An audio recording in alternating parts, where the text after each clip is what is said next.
onamlar bilan har 6 oyda kelib lecheniya oladilar onam.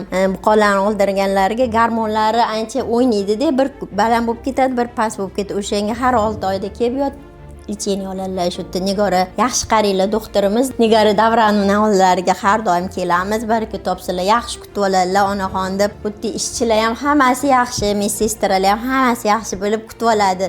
Nigora degan medsestra qizlar bor, onamni kutib olib, har doim shu ukollar qilib yaxshi. Xudoga shukr, ovqatlari ham yaxshi vaqti-vaqtida olib kelishadi.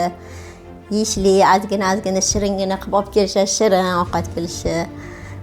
Ancha 5 kun 10 kun yotib ketdilar, ancha foydasi bilinadi. Mana hozir 87 dalar onam. Faqat shu yerga kelamiz. Boshqa doktorlarni ana qilmaylar. Faqat shu Nigorani qizim deganlar, Nigora Davronovani ancha yaxshi ko'radilar.